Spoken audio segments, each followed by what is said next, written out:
जय हिंद सभी साथियों को। मैं राहुल आप सभी का स्वागत करता हूं एसएससी जीडी के प्रैक्टिस सेट में। दोस्तों आज हम एसएससी जीडी 2027 के लिए एसएससी जीडी 2026 के जो प्रीवियस ईयर पेपर हुए हैं उनका सॉल्यूशन करेंगे। ये जो पेपर है 27 अप्रैल का पेपर है 2026 का। ठीक है, इसको हम सॉल्व करेंगे और आप बताइएगा कि आपको सॉल्यूशन कैसा लगता है, आपको सॉल्व करने के तरीके पसंद आते हैं तो कमेंट करिएगा। तो चलिए वीडियो करते हैं शुरू। पहला क्वेश्चन सरलीकरण का दिया हुआ है, तो पहले क्वेश्चन से शुरुआत करेंगे हम लोग। 72 गुणा 2 करोगे तो ये हो जाएगा 144। ठीक है, माइनस 19 प्लस ये कितना हो जाएगा, 61 में से 28 जाएंगे तो 11 में से 8 गए तो 3, 5 में से 2 गए तो 3 प्लस 35। ठीक है, अब देखो ये हो जाएंगे कितने, 68 और 44, 144 कितने हो जाएंगे, 8 4 12, 10 और 1 11, 212 और ये 19 इसमें से घटा दो।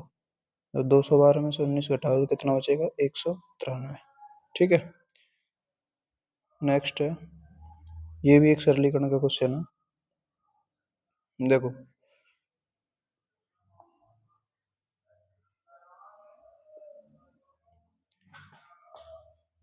76 में से 33 घटाना है, तो 6 में से 3 गए तो 3 और 7 में से 3 गए तो 4। ठीक है, प्लस 28 दूनी 56 प्लस 36 में भाग देना है 3 का, तो कितना आ जाएगा, 12 माइनस 22 प्लस 19। ये सॉल्व करना है आपको। तो देखो 3 और 6 9 और 2 11 और 9 20 हासिल 2, 6 और 5 11 और 1 12 और 1 13, 130। इसमें से 22 घटा देंगे कितना बचेगा, 10 में से 2 गए तो 8 और 0 1, कितना बचेगा 108। इसको सॉल्व करने का तरीका क्या होता है दोस्तों, सबसे पहले आप क्या सॉल्व करेंगे,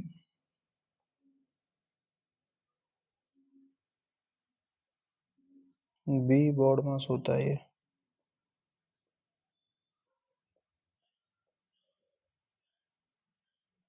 वी से होता है बार। ठीक है, बार होता है ये संख्याओं के ऊपर लगता है जैसे ये वाला। ठीक है, और बी से होता है ब्रैकेट।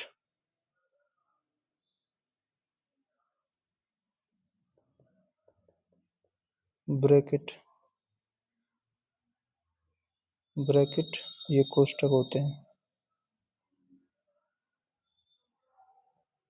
ठीक है, ओ से होता है ऑफ, यानी जो का लगा होता है ऑफ।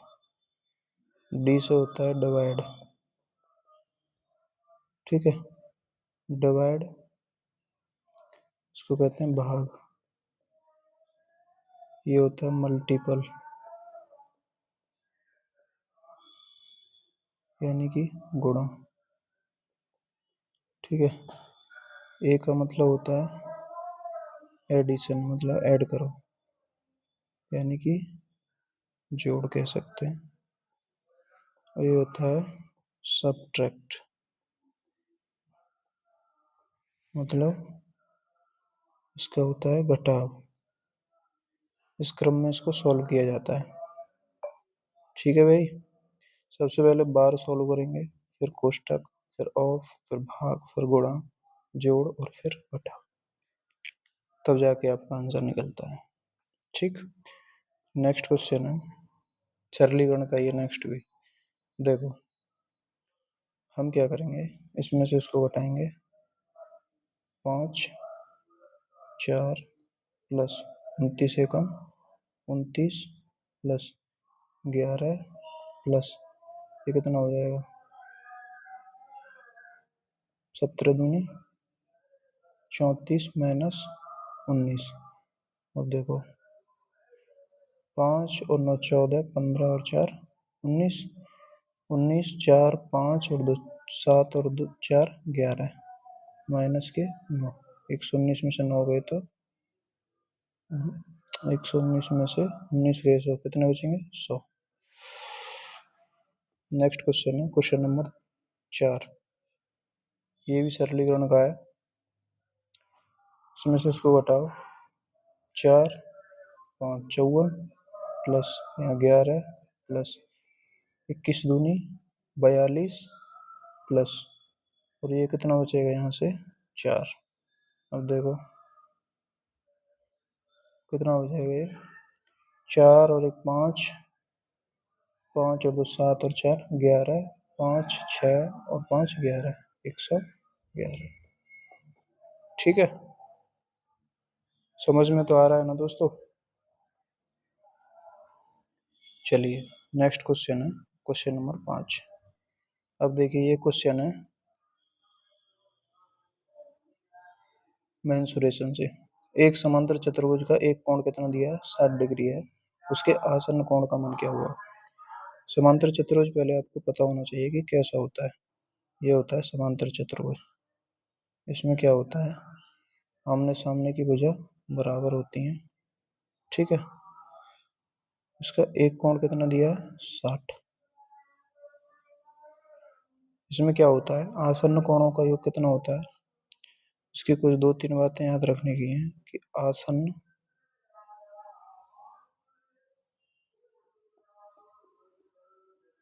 कोण का जो योग होता है कितना होता है, वो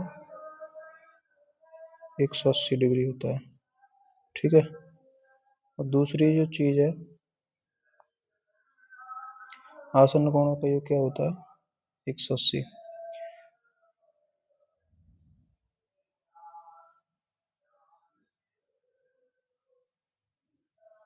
और एक चीज और है, विपरीत सॉरी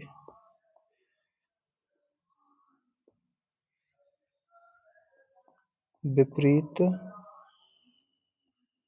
कोण बराबर होते हैं। ठीक है भाई, ये दो चीज याद रखो। आसन्न कोणों का मान होता है 180। आसन्न कोण मतलब होते हैं, आसन्न मतलब होते हैं पड़ोसी कोण। ठीक है, विपरीत कोण होते हैं ये विपरीत कोण है, ये इसके विपरीत है, ये वाला इसके विपरीत हो जाएगा। ठीक है, अब देखो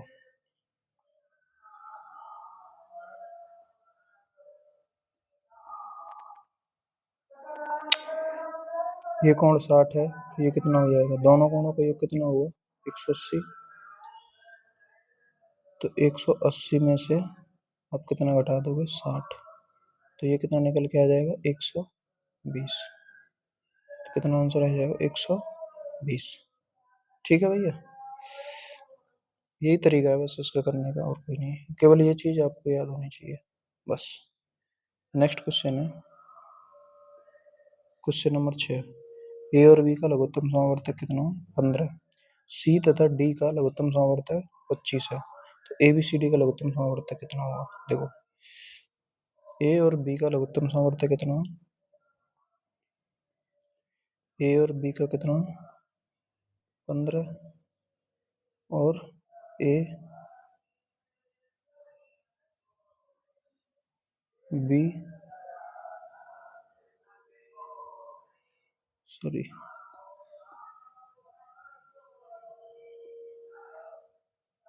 सी और डी का कितना दिया है 25 दिया है। ठीक है, अब इन सबका एलसीएम निकालना है आपको, यानी कि ए बी सी और डी, इन सबको एलसीएम कितना आ जाएगा। एलसीएम कैसे निकालते हैं, ऐसा छोटे से छोटा फैक्टर जो इन दोनों से भाग हो जाए। ठीक है, तो ऐसी संख्या कौन सी है 75 है। ठीक है, तो ए बी सी डी का कितना हो जाएगा 75। कैसे निकाला, इसको फैक्टर करते हैं। निकालने का तरीका ये है, 3 × 5, इसके फैक्टर करेंगे 5 × 5। अब देखो कॉमन क्या है, 5 गुणा, और बिना कॉमन क्या है, कॉमन में से एक ले लो और एक बिना कॉमन वाले ले लो, 55 25 30 75। ठीक है भैया, ऐसे निकालते हैं। नेक्स्ट क्वेश्चन है क्वेश्चन नंबर 7।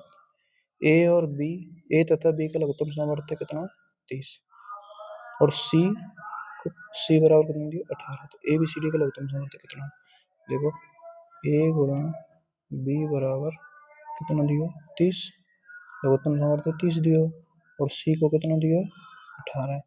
कैसे निकालेंगे, इसके फैक्टर को 3 × 5 × 2। अब 2 × 3 × 3। अब एलसीएम क्या कहता है, जो कॉमन आए उसमें से एक लेना है और बाकी के को ऐसे के ऐसे उतार देना है। देखिए कॉमन क्या है इसमें, कॉमन है इसमें एक 2 कॉमन है और एक 3 कॉमन है ना, 3 × 2 और 5, और एक 5 बच गया और एक 3 बच गया, इसको ऐसे ही ले लो। तो ये बन जाएगा 3 पंजे 15 30 45 दूनी 90, कितना आ जाएगा, 90। ठीक है दोस्तों, समझ पा रहे हो ना, कैसी लग रही है वीडियो, अगर वीडियो अच्छी लग रही है तो वीडियो को लाइक कर दें। ठीक है, चलिए नेक्स्ट क्वेश्चन देखते हैं, क्वेश्चन नंबर 8। यदि आपको कोई दिक्कत आती है वीडियो में तो आप कमेंट करके पूछ सकते हैं। दो संख्याओं का लघुत्तम समावर्तक 150 है, निम्न में से कौन सा उन संख्याओं का महत्तम समावर्तक हो सकता है, मतलब एलसीएम कितना दिया, 150। ठीक है भाई साहब, अब कह रहा हूँ एचसीएफ कौन सा हो सकता है, तो आपको एक चीज पता होनी चाहिए कि एलसीएम बराबर होता है एचसीएफ गुणा R1 गुणा R2।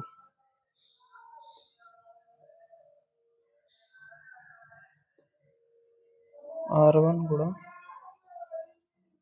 R2, R1 क्या है, रेशियो 1 गुणा रेशियो 2। ठीक है, यानी कि एलसीएम में एचसीएफ का फैक्टर छिपा होता है। तो एलसीएम जब 150 है तो इसमें एचसीएफ ऐसी संख्या होगी जो अगर इनमें से कोई सा एक ऑप्शन एचसीएफ है तो उसका भाग इसमें जाना चाहिए कि नहीं, पूरा पूरा, क्योंकि एचसीएफ एलसीएम का एक फैक्टर होता है। तो 15 का भाग दो, चला गया। ठीक है, 20 का भाग जाएगा इसमें, नहीं जाएगा। क्या 35 का जाएगा, नहीं जाएगा। 28 का जाएगा, नहीं जाएगा। तो आंसर क्या हो जाएगा, 15। ठीक है भैया, नेक्स्ट क्वेश्चन है क्वेश्चन नंबर 9। एक वस्तु 81 रुपए की हानि पर बेची जाती है, हानि प्रतिशत 18% है, वस्तु का विक्रय मूल्य क्या है। देखो 81 रुपए की हानि पर बेची जाती है, हानि प्रतिशत 18% है, हानि प्रतिशत कितना, 18% है। 18 बराबर 81 कर दोगे, ठीक है, काटो, 9 दूनी 18, 9 9 81, 1 यूनिट बराबर 9/2। वस्तु का विक्रय मूल्य निकालना है और गुणा 100 करो, क्योंकि 100% की वैल्यू निकालनी है यहाँ पे हमें, 1% की वैल्यू है ये।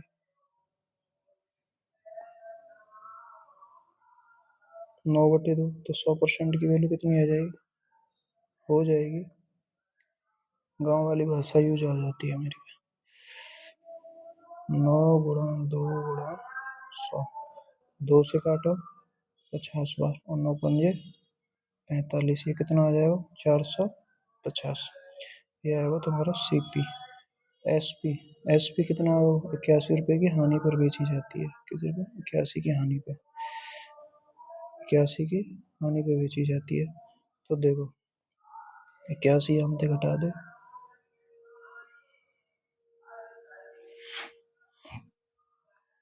81 की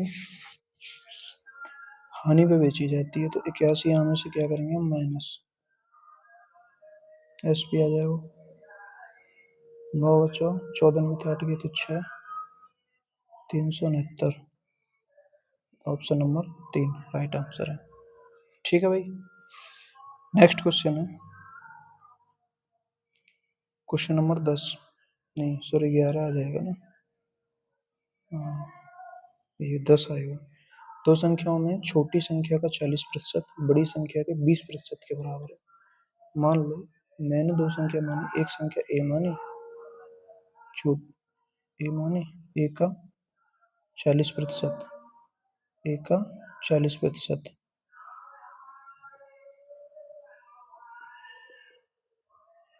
और बड़ी का 20% के बराबर है। अब देखो परसेंट से परसेंट कैंसिल, 20 से ये 2 बार ए अपॉन बी निकाल सकते हो यहाँ से, कितना आ जाएगा 1/2। यदि दोनों संख्याओं का योग कितना दिया है 750, तो एक यूनिट का मान कितना आ जाएगा, 3 दूनी 6, 3 पंजे 15, 3 दूनी 6 और 3 पंजे 15, 0, 250। तो बड़ी संख्या कितनी है, बड़ी संख्या यानी कि 2, तो 250 दूनी 500, ये आंसर आ जाएगा। ठीक है, नेक्स्ट क्वेश्चन है क्वेश्चन नंबर 11। एक व्यक्ति एक वस्तु को 25% की हानि पर बेचता है, 25% की हानि पर बेचता है, तो जैसे क्वेश्चन कहेंगे ऐसे करेंगे हम। देखो CP और यहाँ लिखो SP, ठीक है भाई साहब, CP लिखो SP लिखो। अब 25% की हानि पर बेचता है मतलब 4 से 3। क्रय मूल्य तथा विक्रय मूल्य में 40% और 22% की वृद्धि कर दी। 40% यानी कि 140, तो ये कहते हैं चौक चौक 56। क्रय मूल्य कितना आएगा बढ़ के 560, और इसमें कितने की वृद्धि करी 22% की। ठीक है, तो ये कितना आएगा बढ़ के जितना भी हुआ, लेकिन माने गई फिर यदि नया हानि प्रतिशत कितना 15% है, और नया हानि परसेंट कितना है 15%। अब देखो 560 का आपको क्या निकालना है 15% हानि पे इसको बेचना है, तो 85/100, 0 से 0 कैंसिल, 5 दूनी 10, 5 से 17 बार, 5 से 17 बार, ठीक है, 2 से 28 बार, 17 अट्ठे 136 और 17 पंजे 85 और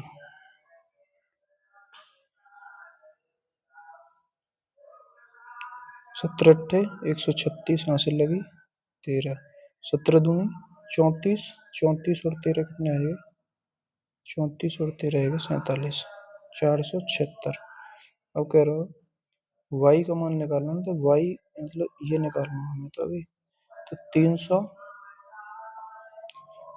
और 176, तो कितना बढ़ाओ यहाँ से 176 बढ़ाओ, ठीक है 176 कितने पे 300 पे गुणा 100, एक एक 3 से काटो, 3 पंजे 15, 3 अट्ठे 24, 3 छिंग 18, 3 छिंग 18, ये जाएगा 58.67।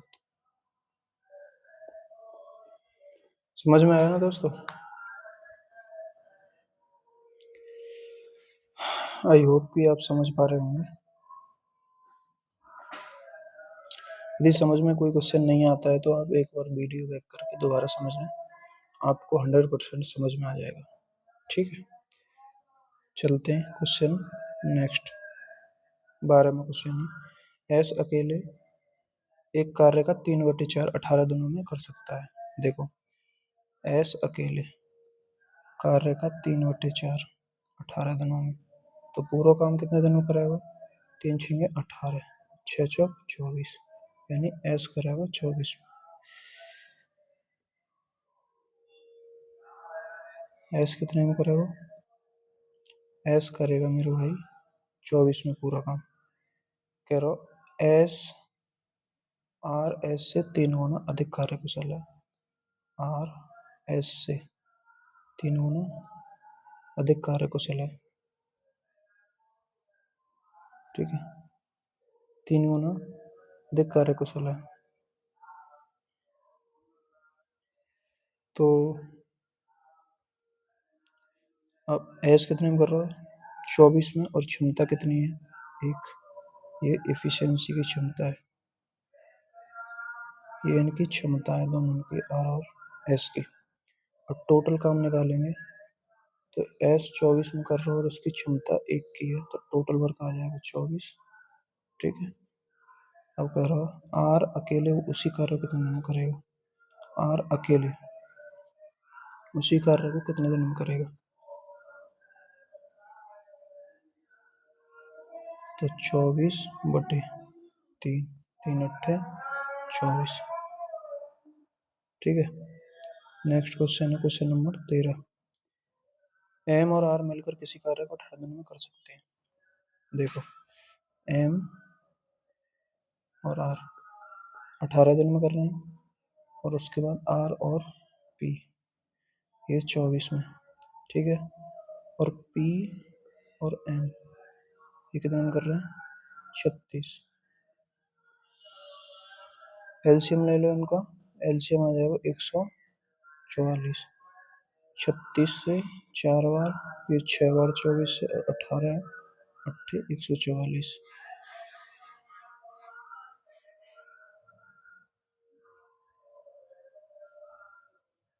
18 8 144। अब देखो, ए प्लस बी प्लस सी, जो आप इनको जोड़ोगे, सॉरी, जब आप इनको जोड़ेंगे हमें 2m M R, R plus P plus M, और इनकी क्षमता कितनी? 8 और 6 14 और 4 18। ठीक है। अब इनको जोड़ोगे तो ये आ जाएगा 2m आर पी बराबर 18। इसको इससे काट दो तो एम आर पी बराबर 9। क्षमता कितनी आएगी? 9। एम आर और पी की क्षमता 9 आएगी। अब आने गई है, तीनों मिलकर 4 दिनों में काम का कितना भाग कर सकते हैं? तीनों की क्षमता 9 है। अब 9 की क्षमता से जब 4 दिन काम करेंगे, कितना काम कर देंगे? 36। अब काम का कितना भाग खत्म कर दिया? तो 36 कर दिया। टोटल काम कितना हमारा? 144। अब 36 144, अब इसको काट दो,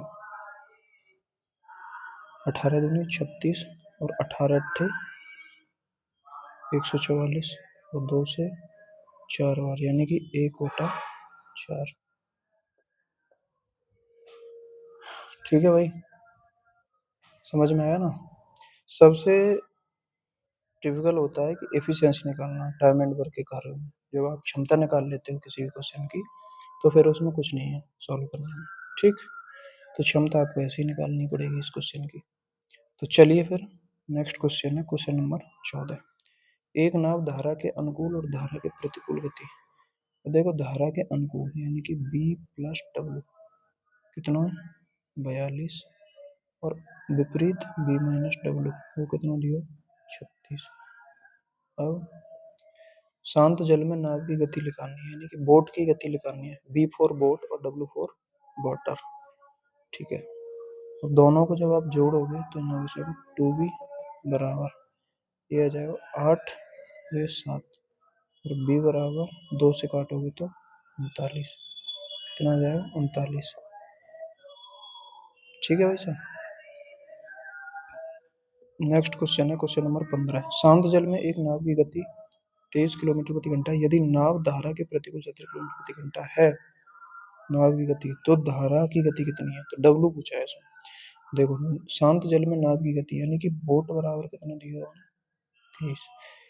यदि नाव धारा के प्रतिकूल, प्रतिकूल बोले तो बी माइनस डब्ल्यू, और वो कितनी दी है हमें? 17। अब बी की वैल्यू कितनी दी है हमें? 23। डब्ल्यू बराबर 17। अब 23 में से क्या घटाना पड़ेगा? तो 4।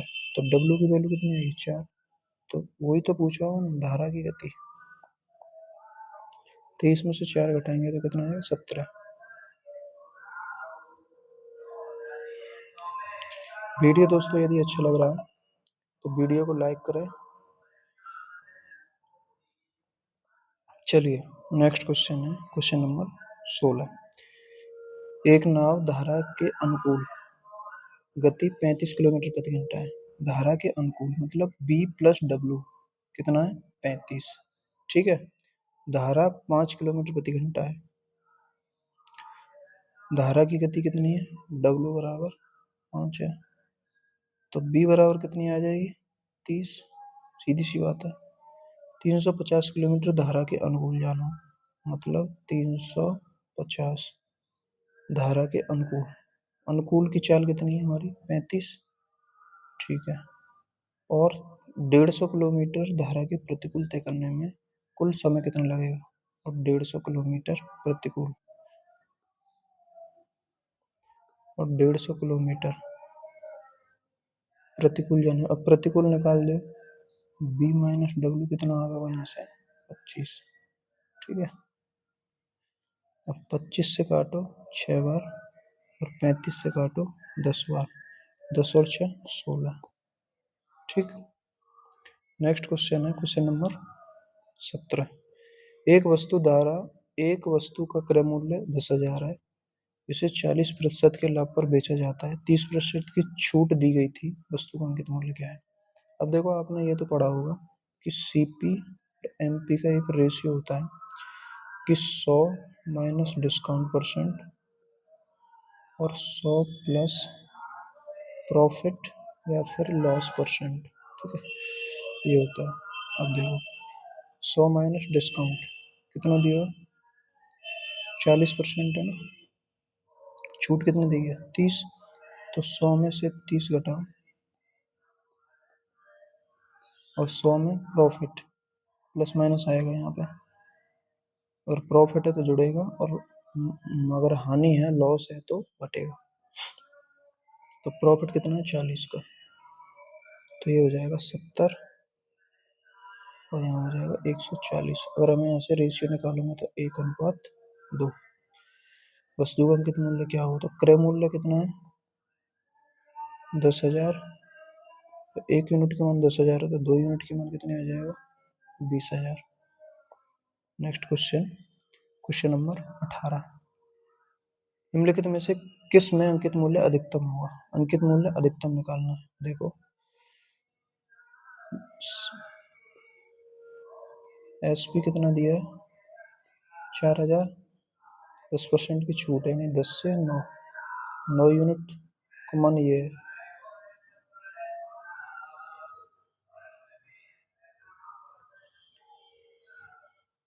नौ से ये,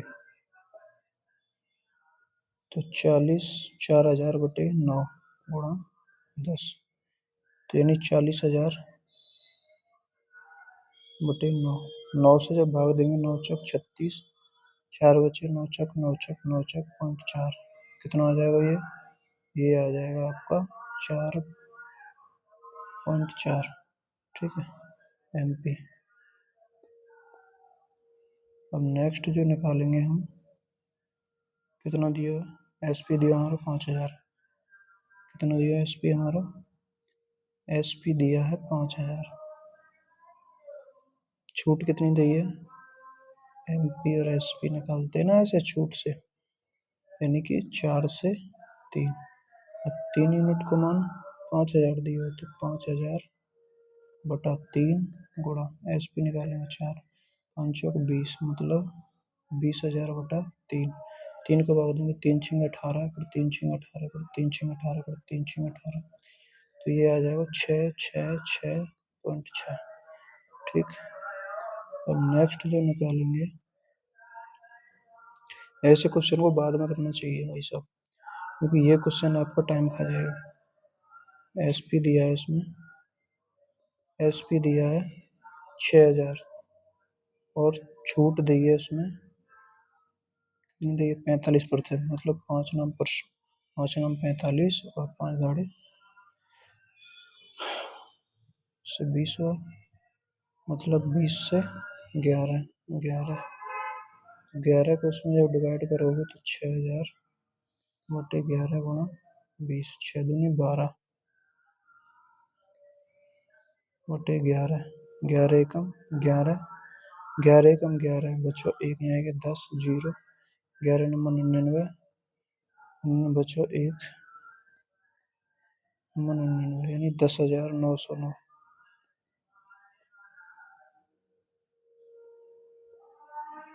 पॉइंट कुछ आएगा वो, ठीक है, 10,000 के अप्रोक्स आएगा वो। नेक्स्ट जो क्वेश्चन है वो नेक्स्ट ऑप्शन है, अभी तक तो सी निकल रहा है यहाँ से, है ना। नेक्स्ट जो है वो दिया एस पी दिया हमारा, कितना एस पी दिया है उसने 6250, छूट दी है उसने 5 से 4, 4 यूनिट की मान ये, तो 6250 बटे 4 गुणा 5, 0 पचम 25, 5 दूनी 10 और 2 12, 5 6 30, 32 बटे 4, तो 4 थे, हम इसको काटेंगे 4 सत्ते 28, 3 4 अट्ठे 32, 4 एकम 4 दूनी 8, मतलब 7800 के लगभग आ गया, ठीक है, पॉइंट में जो भी आया। तो सबसे ज़्यादा कौन सा आया, सी। नेक्स्ट क्वेश्चन है क्वेश्चन नंबर 19, 20% तथा 30% की दो क्रमिक छूट के बाद वस्तु कितनी में बेची जाती है, इतनी।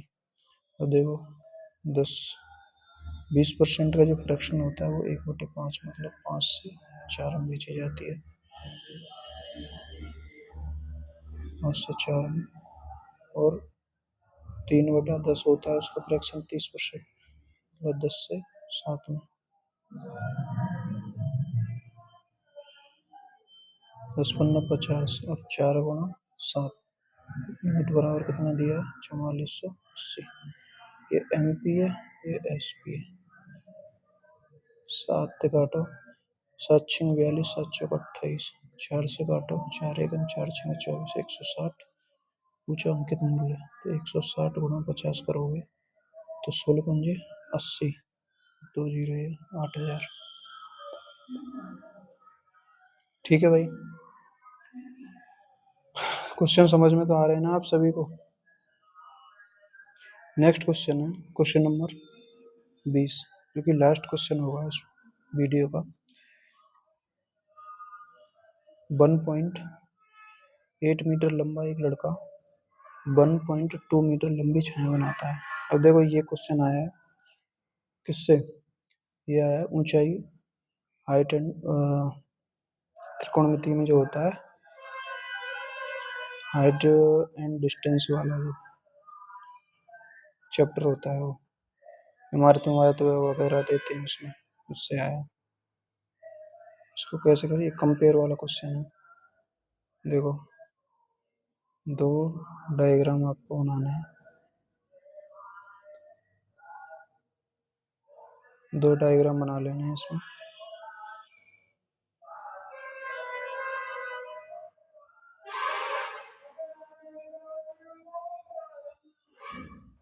ठीक है, अब देखो 1.8 मीटर लंबा लड़का है, ठीक है, और 1.2 मीटर लंबी छाया बनाता है। भाई इतना लंबा तो छाया कहाँ तक बना रहा हूँ, यहाँ तक उसकी छाया बन रही है, ठीक है। उसी समय एक इमारत है, ये इमारत है, इमारत है, ये कौन है, ये लड़का है। इमारत कितनी बन रही है, 8 मीटर की। तो ये पूछी है उसने छाया कैसे निकालेंगे, नहीं नहीं नहीं सॉरी,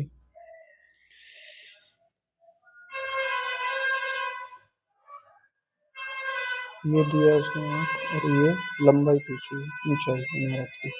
देखो यानी कंपेयर करेंगे हम, इससे इसको कंपेयर करेंगे, तो 0.12 बराबर 8 से यहाँ धरेंगे, तो 1 यूनिट 80/12 गुणा, तो इसकी ऊंचाई में क्या कर देंगे, और 1 यूनिट कॉमन ये है, तो 1.8 कॉमन कितना आ जाएगा, पॉइंट हटाओ, जीरो बढ़ाओ, और जीरो से जीरो, 4 दूनी 8 और 4 तिया 12, और 3 छिंगे 18, 6 दूनी 12, कितना आ जाएगा 12 मीटर। कितनी हाइट आ जाएगी 12 मीटर आ जाएगी। तो कैसी लगी दोस्तों वीडियो? यदि वीडियो आपको अच्छी लगी है तो वीडियो को लाइक कर दें और चैनल को सब्सक्राइब कर लेना। यदि और भी इसी तरह के प्रैक्टिस सेट यदि आप चाहते हैं previous year question paper solve करना, जो भी भाई बहन एसएससी जीडी 2027 की तैयारी कर रहे हैं और इसी तरह के प्रैक्टिस सेट चाहते हैं, सॉल्यूशन चाहते हैं, सॉल्यूशन आपको पसंद आए हैं तो बता देना। तो मिलते हैं नेक्स्ट वीडियो में। जो भी आपको दिक्कत है वो कमेंट में टाइप कर दें, ठीक। तो और प्रैक्टिस सेट लेके आए जाएंगे यदि आप कहेंगे तो, ठीक है भाई साहब। 2-4 प्रैक्टिस सेट में डालता हूँ, देखो आप लेके, यदि आपको पसंद आते हैं तो बताना।